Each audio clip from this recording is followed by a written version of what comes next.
Only when we think we know everything about football, FIFA drops a ban that makes us scratch our heads in awe. I mean, why would you ban CR7 from celebrating his goals, Neymar from wearing his own shoes, or players from heading balls? Let's find out. No heading ball. A couple of years ago, the SPL introduced a controversial ban that left many people baffled.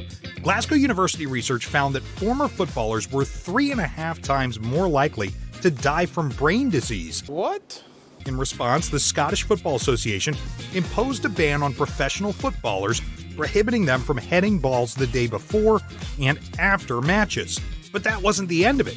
Prior to this ban, there was already a restriction on headers in training for under-12 teams nationwide. It may seem like a what the hell dude type of thing to you, but it is what it is. Just like when CR7 was apprehended for celebrating his own goal. Controversial goal celebration. We've always seen some of our favorite players making fabulous goals, taking off their shirts for the goal celebration, and then getting a yellow card. While very common, goal celebrations that involve shirt removal are banned in football and can result in a yellow card.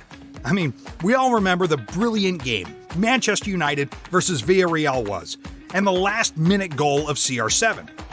Ronaldo took his shirt off during the celebration and got a yellow eventually.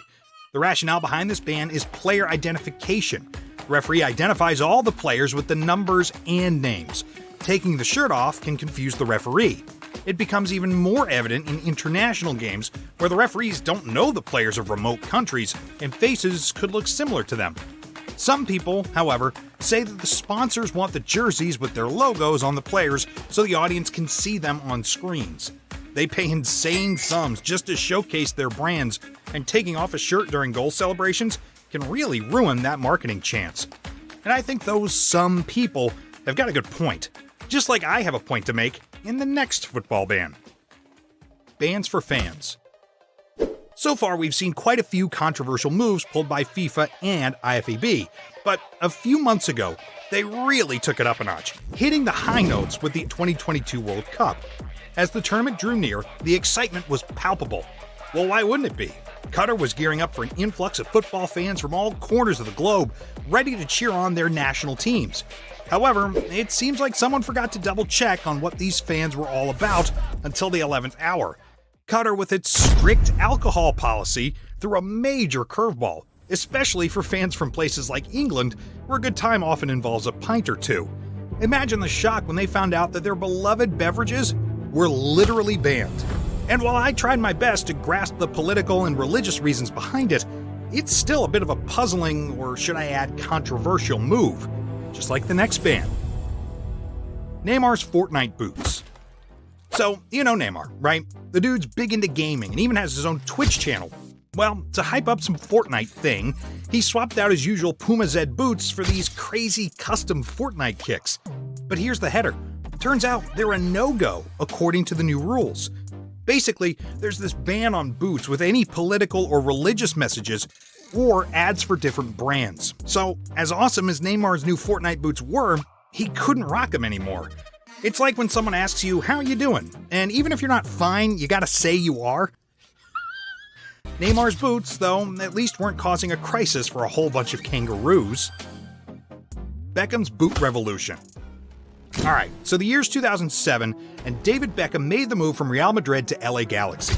In the midst of all the excitement, things, quite unexpectedly, took a serious turn. The British animal welfare group Viva showed Beckham a video of kangaroos getting the short end of the stick. And get this, they're supposedly the same kangaroos used to make his Adidas boots. It hit him like a ton of bricks. Fast forward to when the California Supreme Court got wind of what was going on with Adidas and their kangaroo leather boots. The court was quick to drop the bomb and banned Adidas from selling any boots made from kangaroo leather. It was a big deal. And what did Beckham do? He didn't waste any time. He switched to the synthetic version, making a clear stand against using materials that caused harm to animals. It's like he said, "Nope, not on my watch," and made a quick pivot to a more ethical choice of synthetic leather. Something that Paul Mullen should have done. Mullen's political slogan. The key player for Wrexham AFC made headlines across the UK for his specially crafted boots and a chanting incident at McDonald's. The player shared an image of his customized footwear featuring an anti-conservative party slogan in October of 2022. Here's what was written on the boots. So, the club was quick to impose a ban on striker Paul Mullen for sporting boots adorned with a political message. The message, which reads "F the Tories," was edited out on the shared image and also issued a formal statement. Though they asserted the right to individual opinions, the club deemed Mullen's actions an unwelcome distraction, saying the players should focus on the game and team management should focus on making proper kits, otherwise they might get banned. Don't understand it? Wait for the next entry. Cameroon's disaster of a kit. So, back in the 2002 World Cup, teams were dropping their new jerseys, and everything was cool, until Cameroon entered the scene. They rolled out their take on the World Cup kit, and FIFA was like, "What the hell? What on earth is this?" FIFA wasn't vibing with Cameroon's bold choice and straight up asked them to swap those controversial kits before the World Cup kicked off. FIFA spokesperson Keith Cooper even called them vests instead of shirts. Talk about a shirt move gone wrong. But do you want to know about a ban which is more controversial than this disaster kit? Wearing jewelry. Yes, apparently wearing jewelry in matches pose a threat to the players. It came as a surprise to many people when a match was stopped in France's World Cup round of 16 clash with Poland because of a piece of jewelry that defender Jules Koundé was wearing in the match. The game was put on hold and the chain was removed from his neck in the first half of the game. It was at this point when many football fans came to know that players are not allowed to wear jewelry during matches for safety reasons. The ban is on such items as necklaces, bracelets, and earrings. I see some rationale behind this. Imagine a player wearing a chain goes up for a header, and the chain gets caught on an opponent's finger or jersey, leading to potential injuries. The chain must come out, but it's not the only thing that gets removed from your neck if you're a football player. Sometimes, a thing as simple as snood cannot be allowed to wear.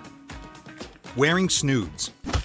Yes, according to the 8th president of FIFA, Joseph Sepp Blatter, snoods are dangerous and can hang somebody. What the hell?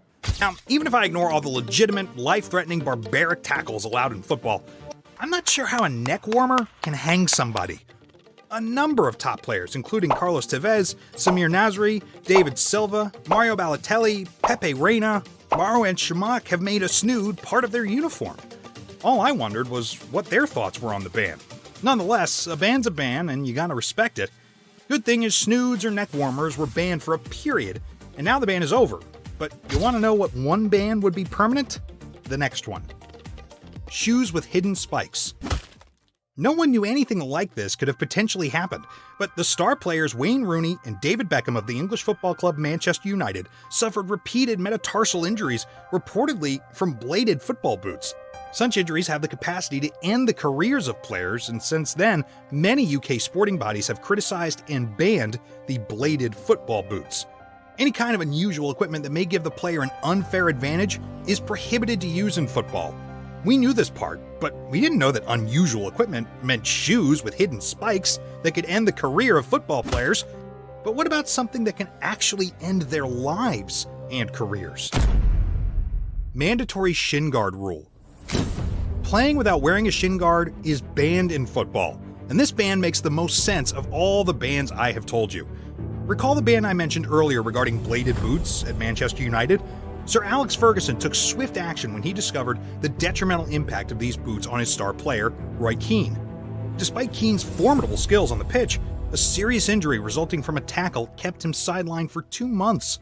Upon receiving the scan results, Sir Alex was alarmed to find marks from bladed boots on Roy's shin. This revelation prompted an immediate ban on all forms of bladed boots at Manchester United. Just imagine the potential severity of the injury if Roy hadn't been wearing shin guards. So, we're not messing around with this rule. It's strictly a no-go. Safety first. Always. Even after all these lesser-known and controversial bans, that's still not it. I mean, do you know what the Ronaldo rule is? And what is the most anticipated 2-point line coming in football? Click the video to know.